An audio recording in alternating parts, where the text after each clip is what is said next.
Assalamualaikum warahmatullahi wabarakatuh, sobat RH sekalian. Jumpa lagi kita di channel yang keren ini, keren cadas, keren jago. Mengerikan.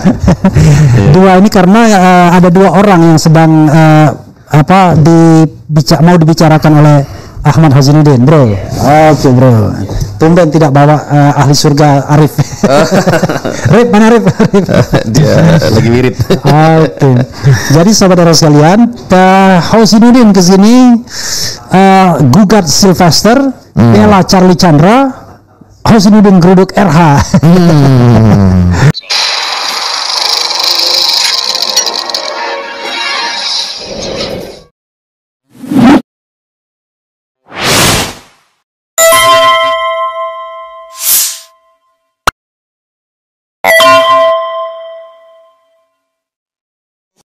Bro, Iya bang. Sylvester dulu, Ya, atau Charlie Chandra dulu, terserah Anda. Silakan. Sylvester dulu. Oke, baru silakan. nanti ke Charlie Chandra ya. Oke, silakan. Sylvester Matutina. Tadinya kami tidak tahu bang kalau sosok ketua Solmed ya, Solidaritas Merah Putih, pendukung diehardnya Joko Widodo ini adalah seorang terpidana. Tapi begitu klien kami ya Rosuryo dan kawan-kawan selalu ya diintimidasi, Anda 1000% tersangka pasti masuk penjara dan seterusnya. Lah kita kemudian bertanya-tanya, ini orang sebenarnya pernah punya masalah nggak sih kok dia melanggar asas praduga tak bersalah? Kan klien kami kan baru status terlapor. Ya, itu pun baru juga terlapor. Baru, dan kalau katanya ini penyidikan, kan tidak selalu penyidikan itu berujung dengan tersangka. Oh, ada penyidikan di SP3 gitu. Dan kalau kita konsisten dengan keyakinan asas praduga tak bersalah, kan orang harus dianggap tidak bersalah sampai ada keputusan pengadilan yang inkrah berkekuatan hukum tetap.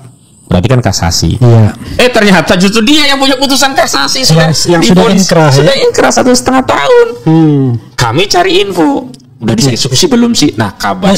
Info itu dapat dari mana? Awalnya inilah badan BIN, Badan Netizen Indonesia. Badan Intelijen Netizen. Badan Intelijen Netizen. Tapi juga jadi dari info-info terbatas. Infonya dia selalu berdalih saya sudah menjalani proses gitu. Ya, walaupun yang dimaksud proses itu kan proses sidangnya gitu. Bukan eksekusinya. Atau memaafkannya dianggapnya proses juga gitu. Iya, begitu. Dan belakangan dari Pak Yusuf Kala juga menyatakan nggak kenal dia, nggak pernah ada proses memaafkan tadi begitu. Ah, ini kan kemudian kami cari-cari info, dapatlah kami salinan putusan, bukan hanya yang di Mahkamah Agung bang, putusan tingkat pertama 1 tahun pangkat banding, sampai kasasi yang ditambah jadi 1,5 tahun. Jadi 1,5 tahun. Iya, nah kan kami kemudian merujuk siapa sih yang punya kewenangan untuk mengeksekusi. Kami cek, ini Pengadilan Negeri Jakarta Selatan, Kejaksaan Negeri Jakarta Selatan. Kan siapa yang menuntut, dia yang punya kewajiban untuk mengeksekusi. Nah, lalu 31 Juli 2025 yang lalu kami mendatangi Kejaksaan Negeri Jakarta Selatan. Sejatinya sih kami pengen ketemu langsung, tapi karena ada protokoler yang harus juga mengirim surat dan seterusnya, akhirnya kami kirimlah surat permohonan untuk melakukan eksekusi tadi, sambil ya meminta informasi udah dieksekusi belum gitu. Dan surat kami kirim, kemudian kami kompres di depan Kejaksaan Negeri tanggal 31 Juli. Ternyata justru yang menegaskan bahwa Sylvester Matutina itu belum dieksekusi justru dari Kapus Penkum Kejaksaan Agung, Anang Supriyatna. Dia menegaskan 2 hal. Pertama, sudah mengundang Sylvester Matutina ke Kejaksaan Negeri Jakarta Selatan. Yang kedua, kalau dia tidak datang, ya akan upaya paksa. Tapi lucunya sampai hari ini, belum ada kabar nih orang ini udah dieksekusi atau belum gitu loh. Makanya kalau kami dituduh ada orang besar di balik perjuangan mengungkap ijazah palsu, justru kami tegaskan Sylvester Matutina tidak dieksekusi, di belakangnya ada orang besar, nggak mungkin. Kalau kasusnya remeh-temeh misalnya yang ngadukan pencemaran tuh saya lah. Belakangnya ada Jokowi lah. Itulah. Kan dia kan kayak relawan Jokowi. Iya, makanya orang besar. Makanya ini logic thinkingnya ya. Iya, memang begitu. Nah, justru kami tegaskan, berarti karena dia relawan Jokowi, maka ada perlindungan kepada dirinya. Indikasi ada perlindungan? Ya nggak dieksekusi 6 tahun. Saya baca itu inkrahnya 21 Mei ya. 2019. Pokoknya Mei 2019. Ya, tanggal lengkapnya saya lupa gitu. Saya lihat dari perkara 100, kemudian 289, kemudian 287 kalau nggak salah, di kasasinya lalu inkrah 1 tahun dan 6 bulan penjara. Dan di situ tegas loh, putusan yang sifatnya harus dijalani, bukan percobaan. Kalau percobaan bisa tanpa dijalani karena namanya juga percobaan gitu. Itu yang ingin saya kabarkan yang pertama, Bang. Dan hari ini kami. Tapi ada yang menarik begini. Itu kan 2019 ya inkrahnya. Kejadiannya 2017. Ya, betul. Bandingkan dengan tahun 2020 yang seperti akseleratif gitu ya. Sahkan Nenggolan ditersangkakan langsung ditangkap, langsung ditahan. Anton Perwana digerebek di rumahnya masing-masing. Nah, saya masuk ke tema kedua. Charlie Chandra pun begitu. Oke. Charlie Chandra itu, Bang. Tema pertama sudah selesai, begitu aja. Ya, katakanlah nanti kita bolak-balik lah. Saya ingin membandingkan bagaimana Charlie Chandra yang secepat kilat berbeda jauh dengan Sylvester Matutina. Charlie Chandra itu, Bang, ada panggilan pertama. Dan karena sifatnya panggilan pertama itu tidak memenuhi prosedur sebagaimana diatur dalam KUHP, tidak patut, karena kan minimum kan 3 hari sebelum pelaksanaan pemanggilan. Nah, itu yang dimaksud patut surat itu. Apa suaranya? Oh, suaranya agak di tengah begini. Jangan kemana-mana. Ya, kan harus panggilan itu patut. Karena panggilan pertama ini tidak patut. Ya, ini apa ukuran tidak patut? Tidak disampaikan 3 hari sebelum pelaksanaan hari H pemeriksaan sebagai saksi. Ya. Lalu saya yang pergi langsung ke Polda Banten, menemui penyidik, tapi nggak bisa ketemu. Lalu kami serahkan surat itu. Surat keberatan? Bukan, konfirmasi bahwa kami belum bisa memenuhi panggilan karena surat yang diberikan tidak sesuai dengan apa yang diatur dalam KUHP atau tidak patut. Artinya kan kami berhusnuzon ya, dugaan kuat kami Polda Banten akan mematuhi prosedur, lalu Polda Banten akan memanggil kembali dengan mengirimkan surat panggilan yang kedua. Alih-alih surat panggilan yang kedua ditangkap paksa, didobrak rumahnya Charlie Chandra. Dan langsung ditahan. Saat ditahan itu kami kira kan kami bisa. Itu kan dramatis ya. Bahkan ada siaran langsung pas pas polisi datang, kemudian Charlie Chandra tertahan kira-kira sampai keesokan harinya kan itu kan. Betul, dan polisi itu nggak meninggalkan tempat. Dan saya kan datang ke situ, ke lokasi itu, saya lihat ini apa-apaan kok kayak menteror. Kalau surat panggilan sudah dikirim kan harusnya pulang, tunggu datang panggilan. Kecuali tidak ada surat panggilan, sudah ada surat panggilan tapi rumah tetap disatroni oleh sejumlah anggota Polda Banten. Saya tanya, apa perintahnya? Mana jasarnya? Ya memang orang di lapangan rata-rata tidak punya argumentasi. Argumentasi satu-satunya yang selalu jadi bahan mereka itu bukan ini perintah pimpinan, selalu begitu. Padahal nggak ada loh satupun undang-undang yang menyatakan ya di KUHP itu bahwa dasar untuk melakukan tindakan itu perintah pimpinan, nggak ada. Harusnya undang-undangnya apa, dasarnya apa. Kan kalau sebelumnya belum ada surat pimpinan itu berarti undang-undang itu pimpinan. Jadi nggak jelas itu. Apalagi di penegakan hukum. Ya, kecuali jadi, militer. Nah itu militer iya perintah pimpinan. Nah, kalau hukum perang iya Bang. Karena kalau perang itu kan membunuh atau dibunuh. Ini kan penegakan hukum. Makanya kalau perintah pimpinan itu cocok di militer, tapi tidak untuk penegak hukum. Tidak, karena penegak hukum itu kan dia harus punya kesadaran bahwa dia itu pertama orang sipil. Yang kedua, tugas-tugas dia itu pelayanan dalam konteks penegakan hukum juga melayani, melindungi dan mengayomi. Sehingga harus dikedepankan argumentasi. Dan kalau kita bicara argumentasi, tentu yang pertama dasar hukumnya apa, yang kedua fakta yang berkenaan dengan norma hukum itu apa yang dilanggar, misalnya begitu. Nah kemarin itu kan semua perdebatan itu sudah dikunci dengan adanya surat panggilan dari Polda Banten yang meminta Charlie Chandra dalam statusnya sebagai tersangka, karena kan di pra-peradilan ini. Sebelumnya kan dia di SP3, lalu Agung Sedayu Group melalui Muanas Alaidit mengajukan pra-peradilan. SP3-nya dibatalkan. Agung Sedayu atau Bumi itu anak perusahaannya Agung Sedayu? Yang MBM. MBM ya. MBM. Saya lupa ini kepanjangannya. Tapi anak usaha dari Agung Sedayu Group. Direkturnya Nono Sampono. Kita pastikan aja nanti dibilang, wah ini hoax gitu. Iya betul. Itu MBM ya? Iya. Mandiri Bangun Makmur. Lalu karena sebelumnya sudah di SP3, nah ini ada pra-peradilan, berarti status penyidikan dilanjutkan, kan harus dipanggil lagi di BAP dalam status tersangka. Ya, karena ini berarti buka baru kan. Iya, walaupun perkara lama katakanlah begitu.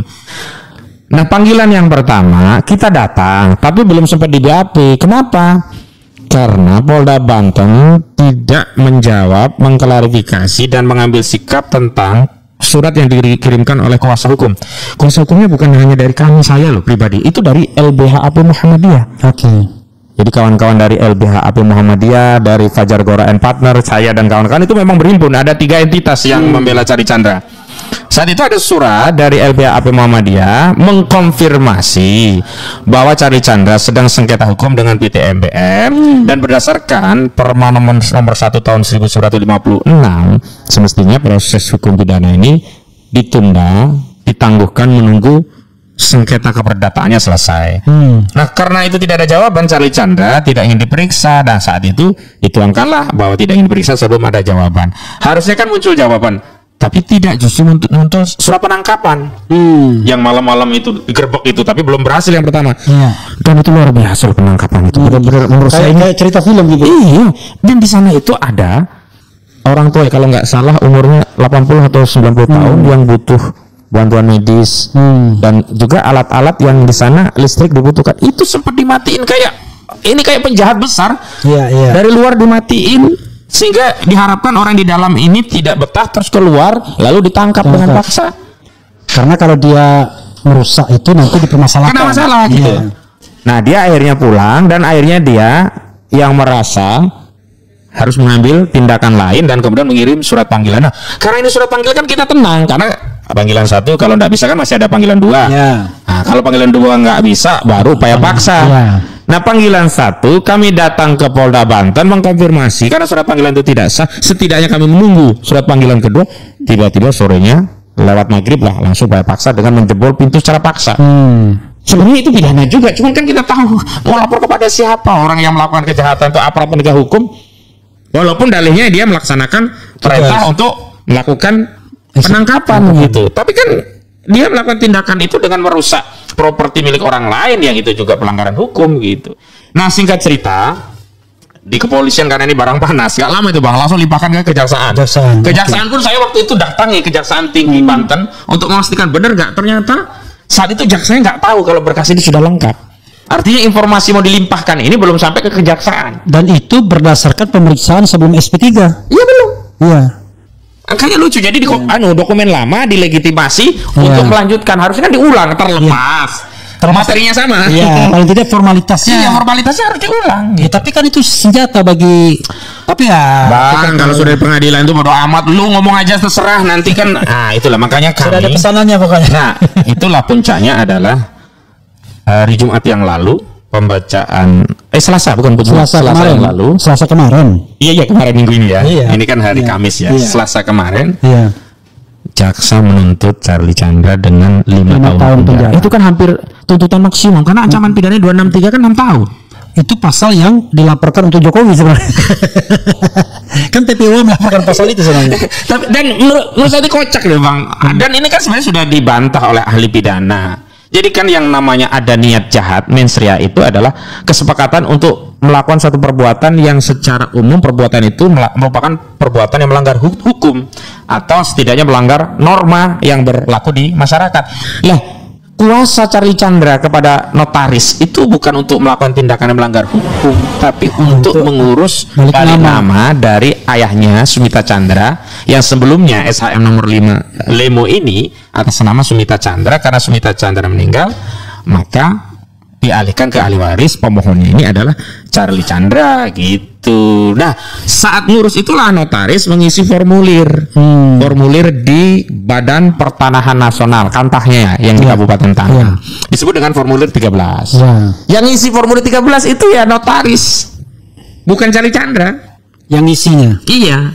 Tapi seolah-olah Charlie Chandra dianggap sebagai pelaku utama. Apa masalahnya ke formulir 13? Nah, formulir 13 itu kan diisi nama, ya proses dan seterusnya. Kemudian di situ ada laporan. Jika formulir ini demikianlah formulir diisi dengan sebenar-benarnya. Jika ada sesuatu yang tidak benar, tanah ini dikuasai secara fisik oleh pemohon. Jika itu tidak benar, akan bersedia diproses secara hukumnya. Redaksi ini, template seperti ini di BPN lainnya nggak ada. Oke. Nah, template yang ada ini ketika diteken oleh notarisnya, itu dianggap pertanggungjawaban yang taken ini balik kepada Charlie Chandra selaku pihak yang awalnya memberi kuasa. Makanya aneh, harusnya kalau konsisten setidaknya yang kena pasal penyertaan itu kan Charlie Chandra 5-5-nya. Ini enggak, justru Charlie Chandra dianggap pelaku kejahatan utama, kena 263-nya, justru notarisnya ini. Ya, tapi begini, saya khawatir publik nggak paham ya. Jadi intinya adalah yang paling gampang adalah Charlie Chandra ini mau balik nama tanah bapaknya. Ya, sertifikat nomor 5 Lemo atas nama Sumita Chandra. Dalam proses balik nama tersebut isi formulir permohonan. Nah, tanah secara fisik dikuasai oleh Charlie Chandra. Secara fisik. Ya, di formulir itu ada redaksi itu. Nah, baru kemudian di dalam fakta ternyata dikuasai oleh PT MBM.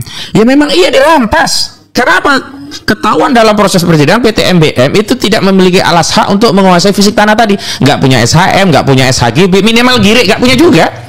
Dia berdalih hanya punya kerjasama dengan ahli waris pemilik awal tanah SHM nomor 5 yang namanya The Pitnio ini. Yang Pitnio itu sudah meninggal dan berubah ke Sumita Chandra. Sumita Chandra yang terakhir, dan proses peralihan itu salah satunya didalihkan bahwa ada pemalsuan cap jempol The Pitnio. Ya itu zaman dulu. Zaman yang dulu juga udah 30-an. Nggak ada kaitannya sama Sumita Chandra. Nggak ada kaitannya dengan Sumita Chandra, bahkan di dalam putusan perdata Sumita Chandra itu sudah ditegaskan sebagai pembeli beritikat baik, dan AJB peralihan dari beberapa orang sampai ke Sumita Chandra ini tidak pernah dibatalkan pengadilan.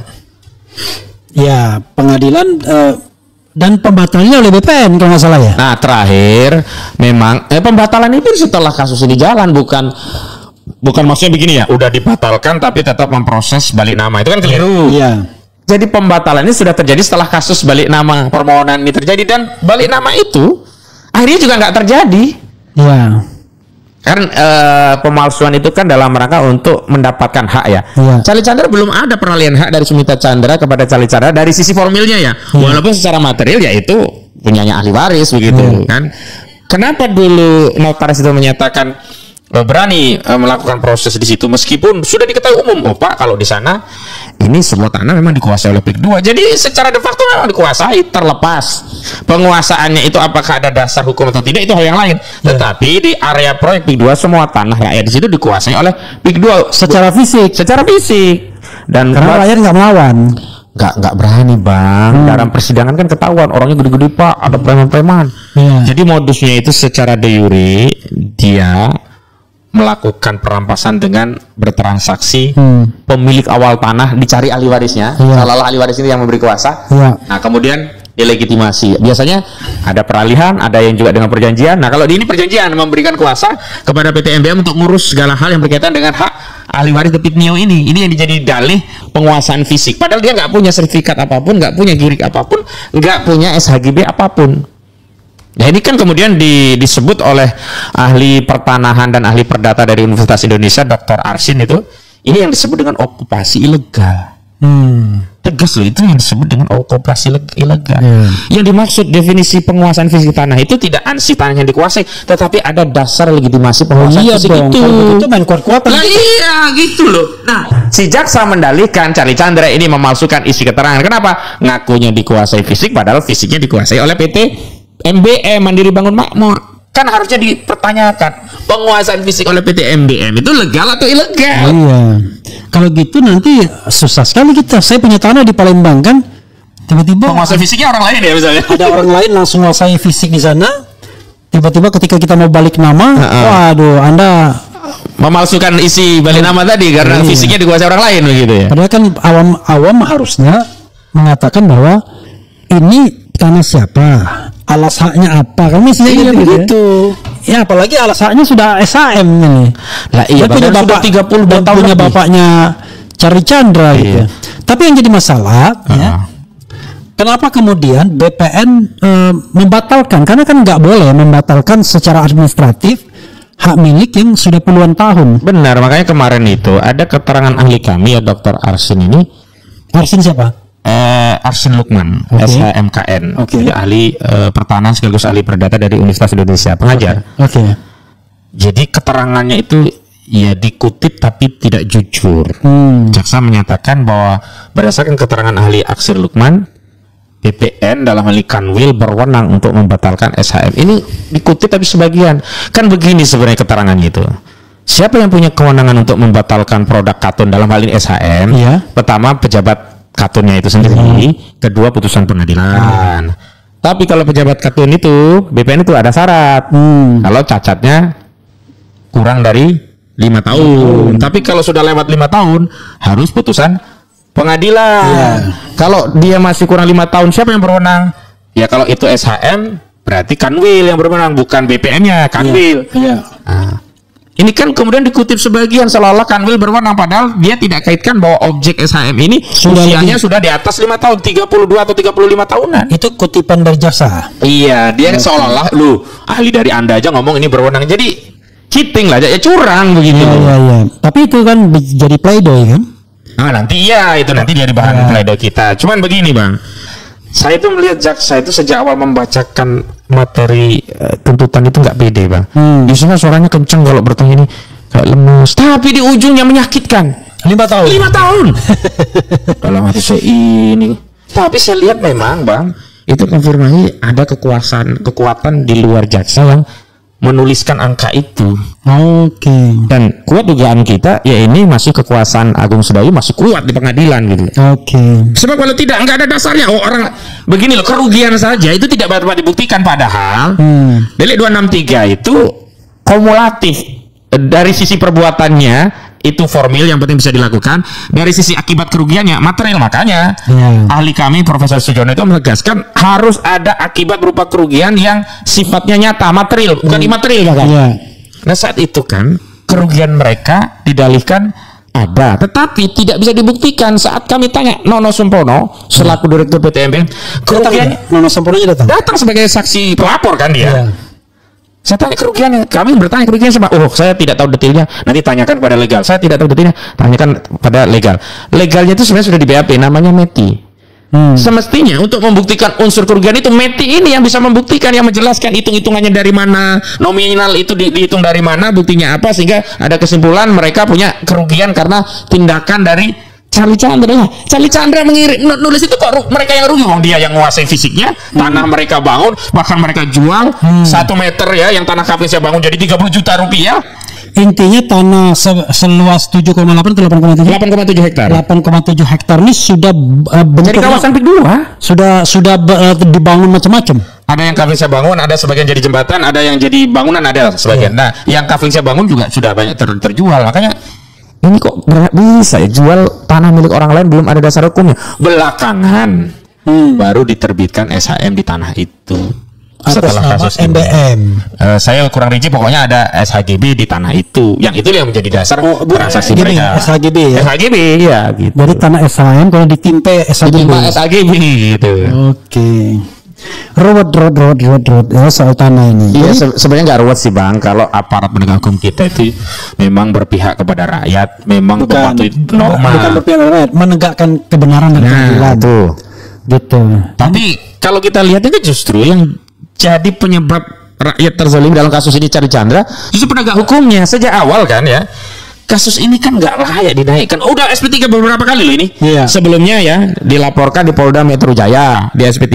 Pindah lagi laporkan ke Polda Banten, di SP3 lagi karena ada perdamaian.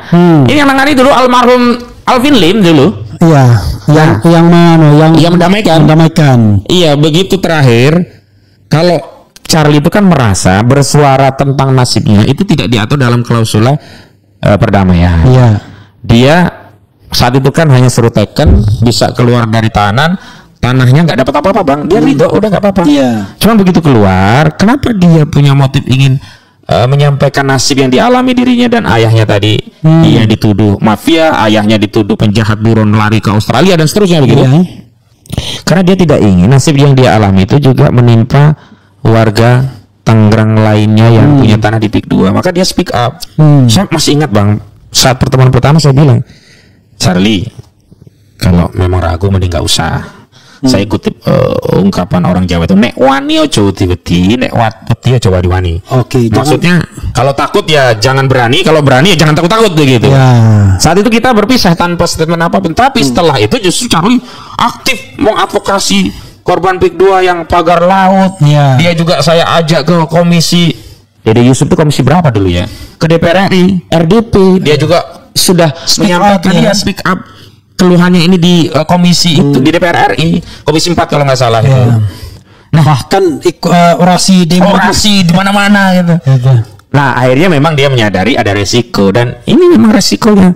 Terakhir pun ini yang menarik, saat Charlie ditangkap dan ada di tahanan Polda Banten Bang, didatangi Muanas Alaidit orangnya MBM.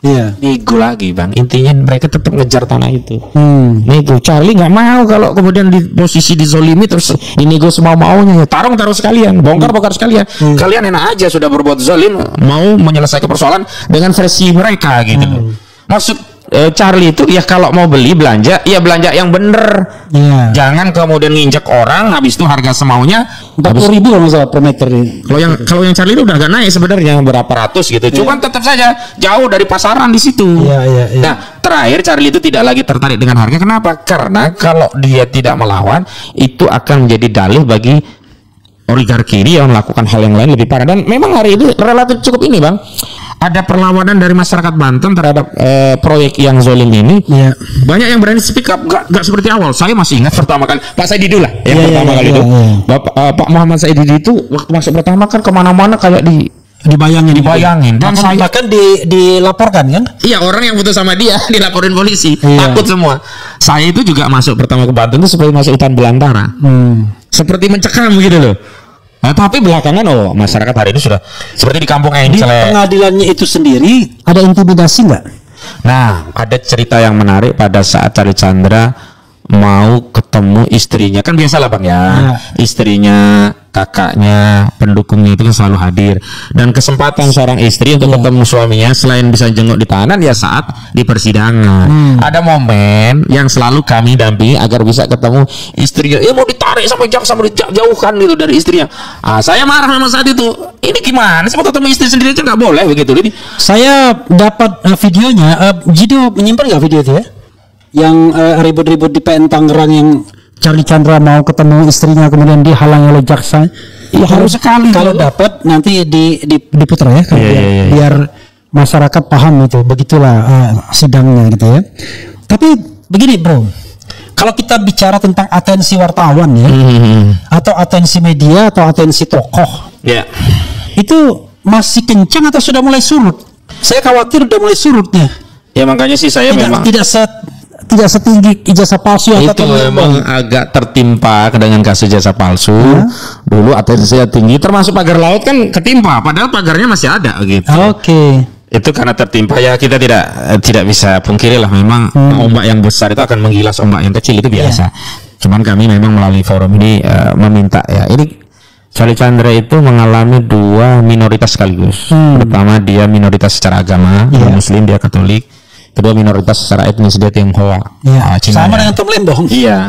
Lalu kalau kita tidak membersamai, lalu apa fungsi kita? Saya bang, kenapa membela? Ada dua basis legitimasi agama yang selalu saya gunakan untuk bertindak dalam pembelaan publik. Yang pertama, saya meyakini inna akramakum indallahi atqakum. Kita ini bang, di mata Allah SWT mulia itu bukan karena harta, pangkat, kedudukan, tapi karena ketakwaan. Dan ketakwaan itu salah satunya ketika kita taat dengan menjalankan amar ma'ruf nahi munkar. Yang kedua, saya punya keyakinan, dan ini keyakinan umat Islam yang disebutkan sebagai khairun nas anfa'uhum linnas. Sebaik-baik manusia itu adalah yang paling bermanfaat. Nah, itu yang mendorong saya harus punya manfaat terlepas siapapun orang yang mendapat manfaat, termasuk dalam hal ini Charlie Chandra. Terlepas dia etnisnya beda dengan saya Jawa, Charlie dia Tionghoa. Terlepas saya Muslim, Charlie Katolik, nggak ada masalah karena manfaat kemanusiaan ini tidak boleh dibatasi karena beda suku atau agama. Sebagaimana dulu Rasulullah memberikan manfaat untuk semuanya gitu. Saya agak menyayangkan ya kalau kita kemudian tidak full dalam membela ya orang-orang yang terzalim tertindas. Di sisi yang lain justru Charlie yang dia minoritas double justru pasang badan. Dan juga Charlie ingin membuktikan bahwa ini bukan masalah etnis gitu. Bukan masalah etnis. Dan Charlie itu bang, itu sangat menolong perjuangan kami mengadvokasi kasus kedua. Karena sebelumnya kami dianggap sentimen rasis karena sosok pemilik Agung Sedayu Group Aguan orang Cina. Kalian anti Cina, ya nggak harus begitu. Nah begitu Charlie Chandra speak up, enggak, ini kita tidak bicara tentang ras, ini tentang kezoliman. Dan yang dizolimi oleh proyek kedua, properti usaha milik Aguan ini bukan hanya orang pribumi, bahkan kalau kita bicara kalkulasi luas tanah bang, jadi orang-orang etnis Tionghoa justru yang paling banyak dirampas tanahnya, dizolim. Kenapa? Mayoritas memang orang Tionghoa, walaupun sedikit penguasaan lahannya punya banyak gitu loh. Kalau pribumi kan banyak orang tapi paling 2 hektar, 3 hektar. Kayak Smita Chandra ini kan dia 8,7. Ada yang punya 100, ada banyak, sampai yang punya usaha padi-padi itu juga mau diambil. Banyak. Kalau yang orang Tionghoa juga yang diembat ya. Iya, makanya bahasa saya kan dulu sering saya katakan, ini aguan ini jangankan kita, sesama Cina aja dimakan sama aguan ini. Nah, bahasa itu kan muncul kenapa?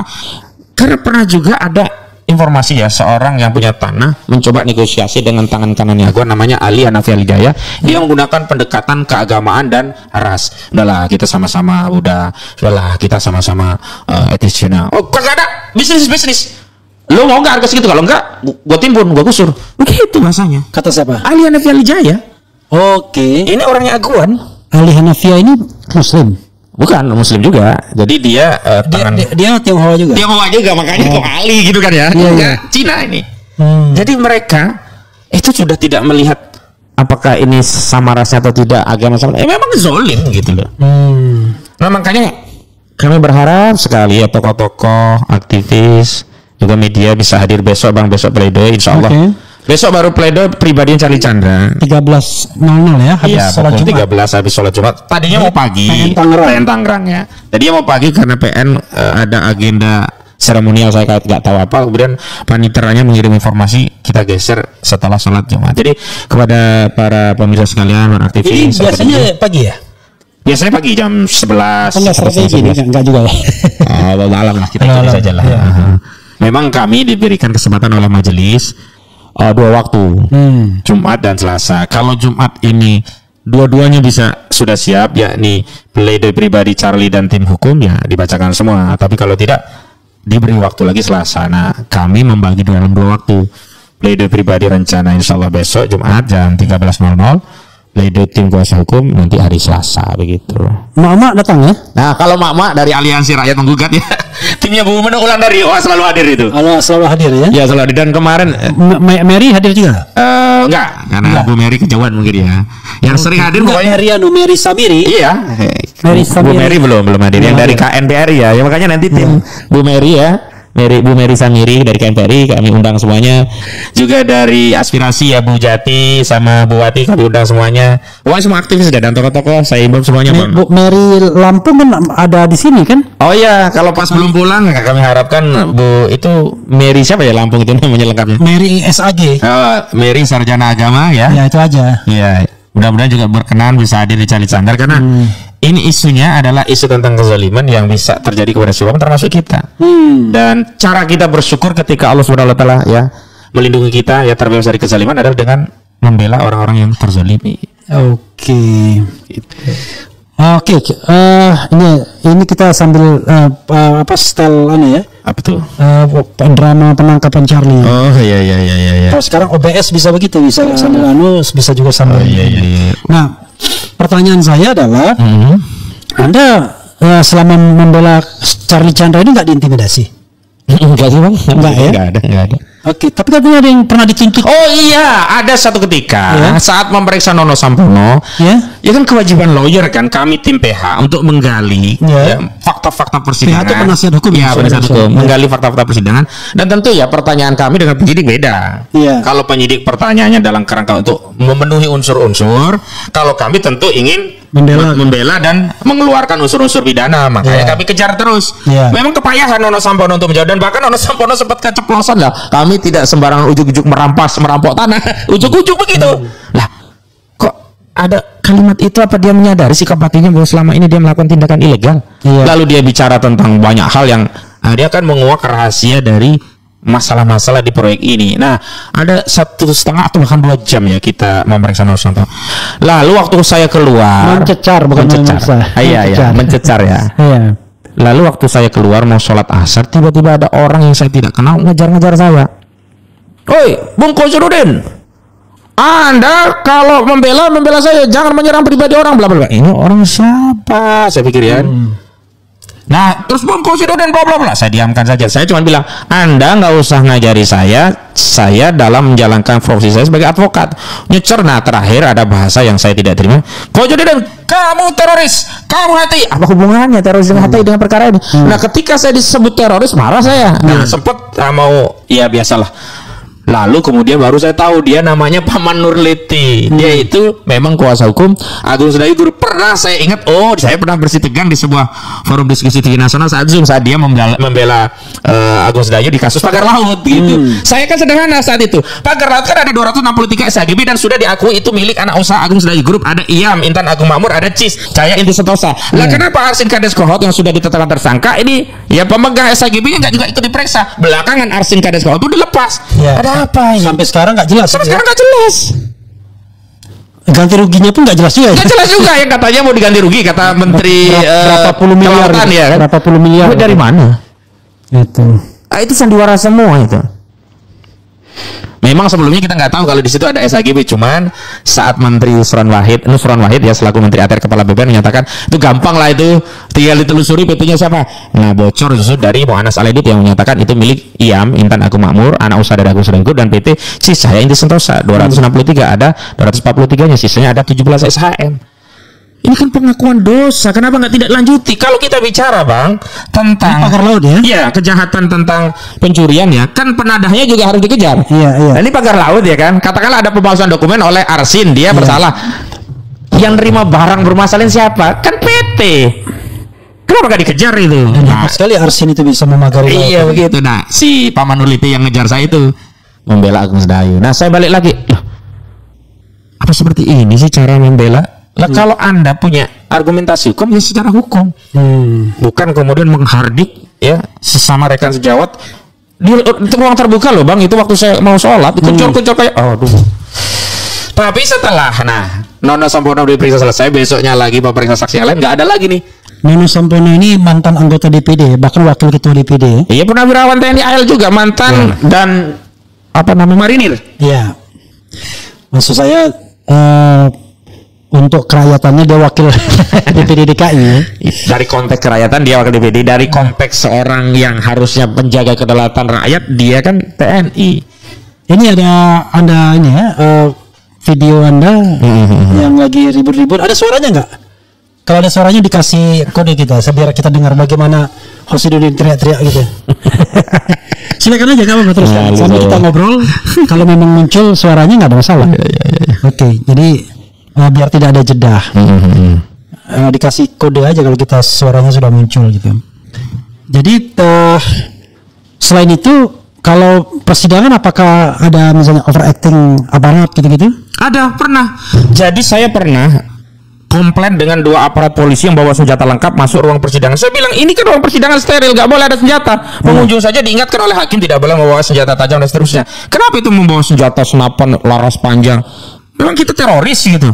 Kalau ada masalah itu kan kewenangan dari peradilan, ada satpam. Kita juga nggak bawa senjata, itu kan kayak nakut-nakuti. Ya itu dia keluar, itu 2 polisi bawa senjata gini keluar. Pakai pakaian hitam itu. Pakaian hitam itu keluar. Aku harus ini kawan-kawan yang punya media disorot nih. Sayangnya kawan-kawan nggak sigap gitu loh. Aduh. Kan ini buat pelajaran juga Bang, janganlah begitulah. Itu sama dengan mau press conference KM50 yang buku putih itu Marwan Batubara CS di Hotel Senturi. Itu mau press conference memang masih COVID pada waktu itu. Tapi suasananya gila-gilaan. Pasukan hitam-hitam laras panjang dan senjata laras panjang itu berseliweran di sana. Ini apa-apaan? Jadi kesannya itu mengintimidasi kita. Ya, tapi karena kita kan nggak salah, kita sedang menjalankan tugas profesi advokat. Justru kita mau tahu apa sih motifnya gitu. Tapi belum sempat ini karena tahu diri mungkin yang langsung keluar dua anggota itu. Tapi berikutnya hilang. Tapi penjagaan terhadap ini ramai sekali Bang. Aku kira awal mula penuh dengan kendaraan polisi ya. Pasukan nggak lengkap, ada tentara. Aku pikir ada demo atau apa. Ternyata karena sidang Charlie Chandra, dan itu konsisten selalu. Setiap sidang. Kalau ada sidang lain nggak ada. Ada barakuda gitu kan? Iya, ada barakuda. Tapi dalam hati gengsi juga nih kasusnya. Menarik juga. Cuman sayang media nggak ada yang liput ya. Paling youtuber aja gitu. Ya mudah-mudahan ya. Iya. Media hadir gitu. Hadir ya. Tadi ada video yang ribut tadi. Kalau ada ya di setel dan dikasih kode kita berhenti ngomong.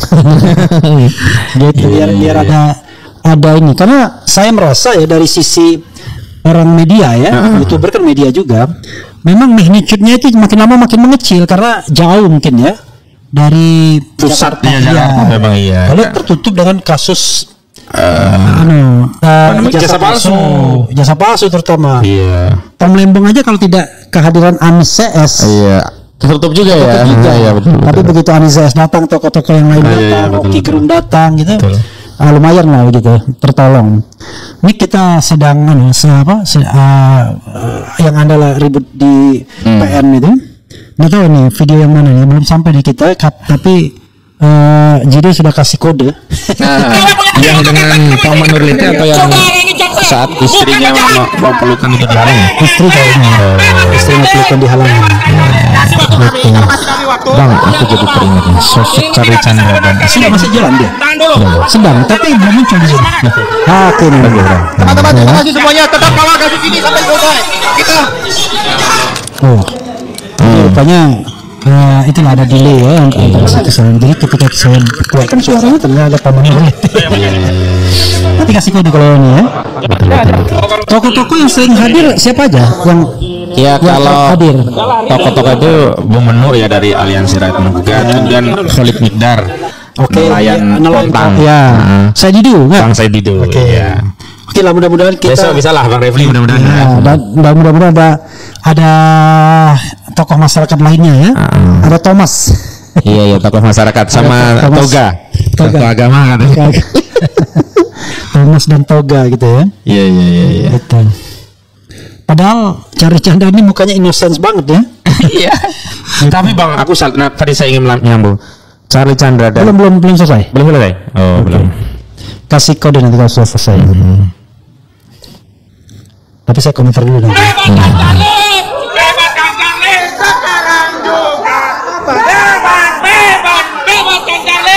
Bebaskan Charlie. Kasih waktu kami. Kalau kasih kami waktu, kami akan lepas. Kalau nggak dikasih waktu malah rame. Sebentar dulu. Kalian ini punya hak nggak sih? Ini sama istrinya sendiri. Ini istrinya. Pak Charlie. Inilah sidang di negeri ini. Gak ada keadilan, baik dari forum ini maupun forum yang lain. Seorang terdakwa sudah selesai sidang mau kasih pesan keluarga saja, tidak diberi waktu, langsung diborgol. Luar biasa. Ini tidak bisa dibenarkan ini. Tahan dulu. Pak Charlie, kasih semangat. Teman-teman, terima kasih semuanya. Tetap kawal kasus ini sampai selesai. Kita harus menang.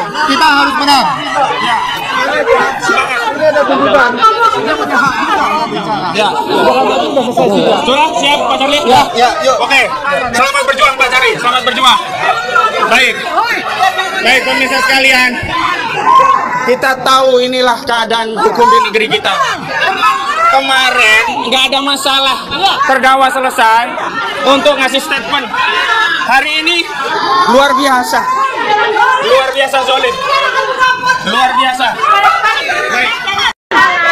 Jadi ini tidak mungkin terjadi kalau tanpa ada. Sudah selesai.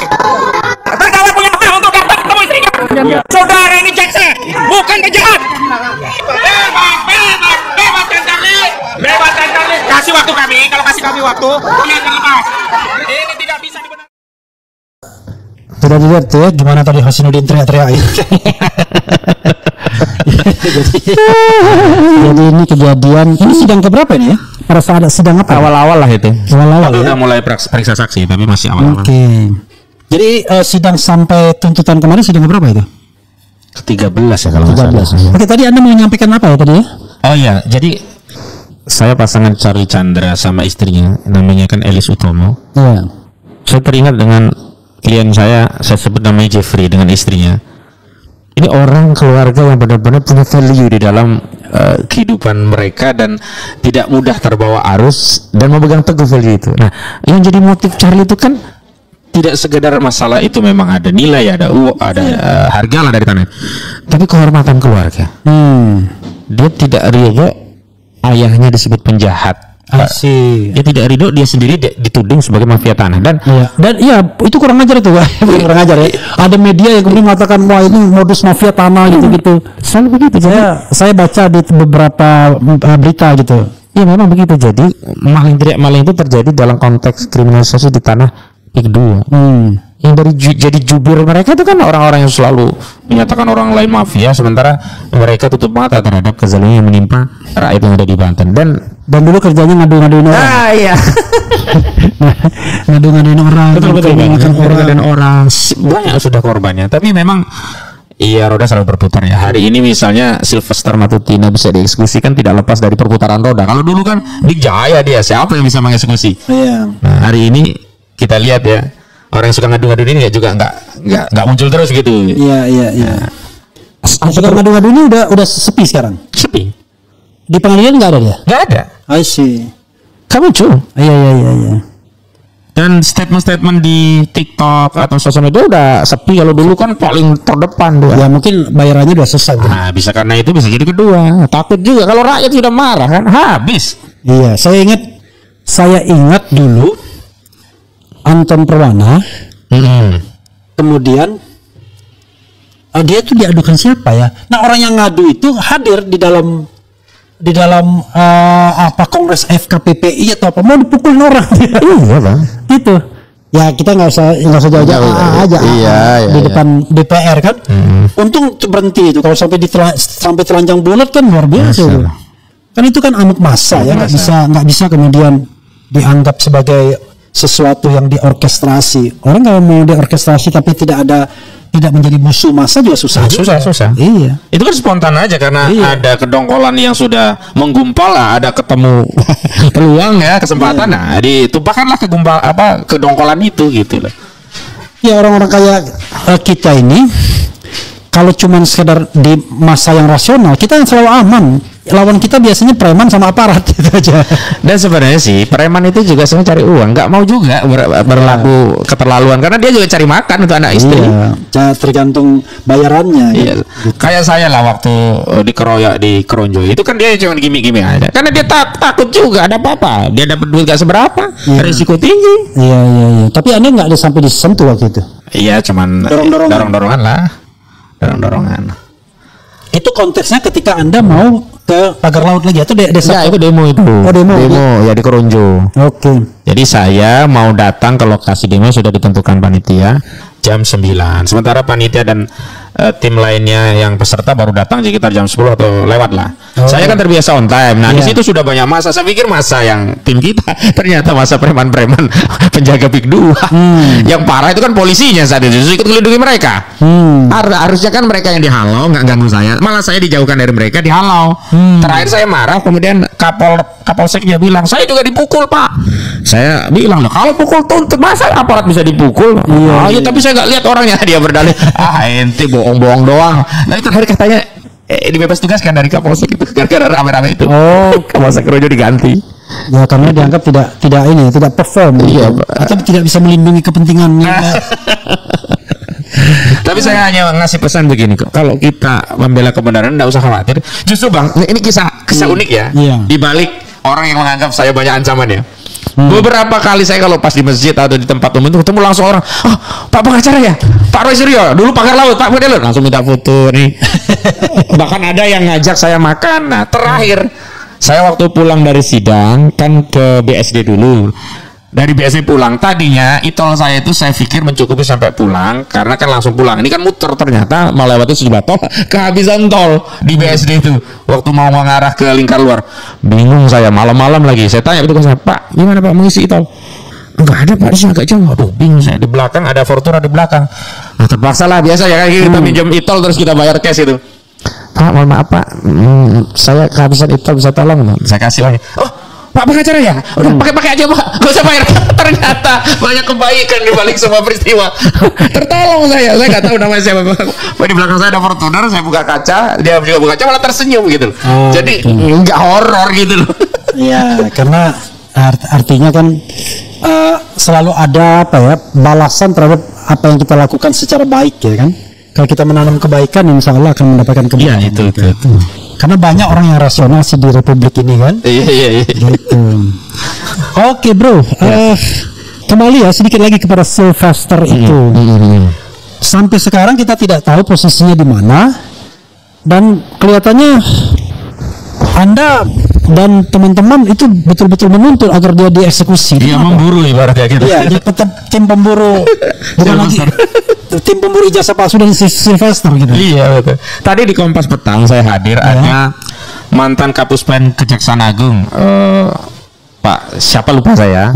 Kemudian ada dari Pradi Bersatu diskusi tentang eksekusi Sylvester Matutina. Saya bilang, Pak, Pradi Bersatu siapa? Ketuanya, tapi bukan si Adi Darman. Ketuanya saya lupa namanya. Oke. Oh, yang namanya agak aneh-aneh itu. Iya. Skuman apa itu? Oleh Kumanan, bukan. Beda lagi. Yang ketuanya.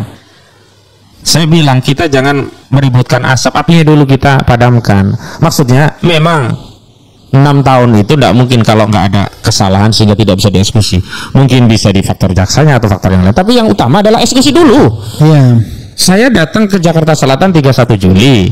Direspon oleh Kapuspenkum Kejaksaan Agung tanggal 4 Agustus. Yeah. Sekarang sudah 7. Kok nggak ada tindakan? Harusnya dieksekusi dulu baru dicari apa sih penyebabnya. Kenapa kok sampai 6 tahun nggak dieksekusi? Lalu ada yang membangun narasi. Tadi membangun narasi ya dari mantan Kapuspenkum. Saya kok lupa namanya ya. Terkenal nih dulu sering. Dia bilang ya bisa saja kan. Putusan itu belum dikirim Mahkamah Agung. Lah kami dari jaksa mau mengeksekusi. Bagaimana orang putusannya belum ada? Saya bilang Pak itu kan asumsi. Jangan berasumsi. Kalau begitu kan kita juga bisa berasumsi. Oh jangan-jangan yang bermasalah Kejaksaan Agung. Agar tidak bisa dieksekusi, modusnya adalah Mahkamah Agung tidak mengirimkan salinan biar bebas. Kan jadi liar. Iya, gitu. jadi mafia jadi. Jadi mafia. Tiba-tiba Anda mau dieksekusi nggak atau tidak? Duit dong. Duit dong. Ini saya tahan dulu nih, saya kirim ke jaksa nih. Aman. Nggak begitu caranya. Eksekusi dulu. Nah, kenapa kita menuntut eksekusi? Karena Kapuspenkum Kejaksaan Agung Anang Supriyatna ya, itu sudah mengatakan udah diundang, kalau nggak datang ya akan dieksekusi paksa. Udah 3 hari sejak pernyataan itu belum juga dieksekusi. Tapi ada pernyataan yang menarik dari Ketua Pradi Bersatu. Ini kan orangnya dihubungi media kan, hostnya menyatakan ini berkali-kali udah nggak bisa dihubungi. Katanya, oh ada kok di Indonesia. Ya sudah kalau ada di Indonesia dieksekusi, apa sulitnya? Begini loh Bang, kita ini aktivis kadang-kadang ya tangkap duluan, bukti belakangan, surat menyusul. Ini udah inkrah kok berdalih administratif, salinan putusan belum dikirim 6 tahun loh. Yang paling hebat tuh Habib Bahar. Diundang, kemudian diklarifikasi. Kita pikir dia akan kena karena menghina seseorang waktu itu jenderal. Iya. Malah yang lain. Ternyata yang lain. Tertipu kita. Kita kira gara-gara duduk Abdurrahman kan waktu itu. Ternyata KM50. Jangan-jangan itu baru dalam perjalanan tuh dipikirkan jangan ini, kalau ini kan bahaya nanti ngerepotin orang. Atau mungkin jangan-jangan jenderal dulu bilang, jangan nggak ada hubungan sama saya. Saya capek nanti kalau dipanggil saksi ya, kan begitu. Ternyata KM50. Nggak terduga itu waktu itu. Saya juga nggak duga. Karena yang rame kan terkait kritik tajam dia terhadap Dudung Abdurrahman waktu itu. Luar biasa. Nah itulah yang namanya tangkap dulu, alasan belakangan. Oke, jadi tapi begini, saya bilang kemarin tadi sama ibu-ibu yang demo Kejari Jakarta Selatan. Saya bilang begini, kalau yang namanya jaksa, polisi itu hierarkis sifatnya. Tidak mungkin kalau ada perintah tegas, jelas dari Kejaksaan Agung tidak dilaksanakan, tidak mungkin. Yang jelas kayaknya belum ada perintah. Iya. Jadi kalaupun ada statement dari itu, ya itu kan Humas ya. Humas kan selalu begitu. Dia bicara mengenai seharusnya. Enggak, tapi dia saat itu tidak bicara seharusnya. Informasi yang dia terima dari Kejaksaan Negeri Jakarta Selatan, Kajarinya ini sudah diundang. Ya silakan saja kalau nggak hadir, ya kita ambil upaya paksa, itu loh pegangan kita. Iya, tapi maksud saya kalau tidak clear dari Kejaksaan Agung, Kejari juga akan mikir-mikir. Kan ini kan ada orang besarnya ya. Iya kan? Iya betul. Dan biasanya dalam kondisi seperti ini belum ada sign dari kekuasaan, Kejaksaan Agung juga diam-diam aja. Iya, gitu. Pura-pura nggak tahu. Saling lempar bola panas. Iya, lempar-lemparan begitu. Kecuali ada single statement yang kuat, kami perintahkan agar itu segera dieksekusi. Kan gitu. Nanti kan benar Pak, udah nggak ada masalah lagi Pak. Itu susahnya hukum kita nih, lebih tunduk kepada kekuasaan informal gitu, kekuasaan yang lucunya ini Bang. Maksudnya informal di luar hukum. Iya, lucunya belum juga dieksekusi ya. Minta amnesti. Ini apaan? Lalu yang dijadikan rujukan kasus Gus Nur. Gus Nur itu udah dapat PB, udah menjalani 2/3, udah dapat PB, katakanlah ya kemarin Prabowo nggak ngasih amnesti pun dia udah di luar. Nah ini belum pernah menjalani kok minta amnesti. Oh, aduh, rusak hukum kita ini. Enak banget kita ya, korupsi banyak-banyak terus minta amnesti. Gitu. Tapi tadi perbedaan perlakuan yang menurut saya memang agak timpang ya, karena kita lihat 2020 itu mulai penangkapan aktivis kan. Sementara dia inkrahnya 2019 nggak dilaksanakan. Sementara Anton Permana, Jumhur Hidayat, Gus Nur, macam Bambang Tri, banyak banget. Cepat sekali itu prosesnya. Dan karena sudah ditahan duluan, itu udah bisa dipastikan pasti dihukum. Iya. Minimal sama dengan masa tahanan. Nah, itu kan terjadi Edi Mulyadi. Iya. 7 bulan, vonis 7 bulan, dah keluar. Gitu. Oke, apalagi yang mau sampaikan sebagai closing statement? Ya, fokus kepada. Rupanya sudah diputar rupanya saya Rossi programnya malam ini. Iya. Sama Gayus Lumbu. Oke, silakan. Ya, saya fokus kepada kasus Charlie Chandra. Saya menghimbau kepada para aktivis, tokoh dan media untuk hadir besok Jumat pukul 13.00 di Pengadilan Negeri Tangerang dalam rangka kita bersama-sama mendengar pembacaan pledoi dari Charlie Chandra. Kita dengar versi dari terdakwa yang sudah dibuktikan melalui pengadilan itu seperti apa. Jangan hanya mengikuti versi sosial media yang menyatakan dia mafia tanah, dia kabur di PU dan seterusnya begitu. Nah, kami menjadi saksi tentang apa yang dialami Charlie Chandra sesungguhnya dia mengalami kezaliman. Yang cukuplah untuk melihat apakah dia benar atau tidak adalah pada orang-orang yang berada di sekeliling Charlie Chandra. Ini kan yang membela dari LBHP Muhammadiyah, ya ada dari kami aktivis-aktivis. Jadi kami pun, saya pribadi ya tidak pernah mengambil keputusan untuk membela sebelum clear dulu. Ini orang terzolimi atau pemain. Kalau dia pemain, apa yang kita bela? Gitu loh. Nah, karena dia orang terzalimi, kita ini punya kewajiban untuk ikut ya, berempati setidaknya. Kalaupun tidak mengikuti selama ini, paling tidak besok bisa ikut. Agar apa? Saya kira sekarang kekuatan kita itu hanya ada pada apa? Tekanan publik atau opini publik. Kalau masyarakat ikut menyuarakan untuk menghentikan ya kezaliman terhadap Charlie Chandra, dan esensinya kezaliman ini tidak hanya menimpa Charlie Chandra, Bang, tapi juga keluarganya. Ada momen terakhir ya, 2 sidang sebelumnya itu Charlie Chandra menyampaikan statement ke YouTuber mengucapkan ulang tahun ke-9 untuk anaknya Christopher yang tidak bisa dihadiri oleh ayahnya. Ya harulah kita lah. Kan akhirnya kita mengasosiasi kita kalau punya anak nggak bersama, terus itu kan sedih gitu. Yang menarik adalah Charlie menyampaikan bahwa dia sebagai ayah itu punya kewajiban untuk melindungi kehormatan keluarga, dan apa yang dia alami itu dalam rangka untuk menjaga keluarga dan melindungi kehormatan keluarga. Insyaallah. Jadi silahkan hadir dan besok bareng-bareng kita simak, kita dengar, cermati bagaimana pembelaan dari Charlie Chandra, pledoi dari Charlie Chandra yang akan dibacakan di Pengadilan Negeri. Anda udah dapat ya pledoinya? Sudah. Berapa halaman? Saya lupa tadi berapa lama. Saya udah kirim juga ke Pak. Saya belum sempat buka karena saya buru-buru ke sini kan. Iya betul. Saya lupa alamannya. Lebih jelas itu pledoi pribadi yang besok akan dibacakan. Lalu baru pledoi kuasa hukum nanti hari Selasa. Itu boleh dikasih ke media? Sebaiknya setelah dibacakan. Tapi kalau media yang bisa dipercaya hanya untuk tahu isinya, nggak ada masalah juga. Oke. Soalnya setelah pembacaan pun akan kita edarkan, memang butuh untuk diketahui banyak orang. Gitu. Takutnya nanti media nggak datang deh. Ya, kutip dari situ aja. Lalu gambarnya ambil dari YouTube. Oke, itu aja Bang. Oke, saya sambil menyampaikan ke beberapa orang ya. Saya sampaikan ke Ugroseno undangan Ges Khalifa, Saud Situmorang, mudah-mudahan ada yang mau datang. Amin. Gitu.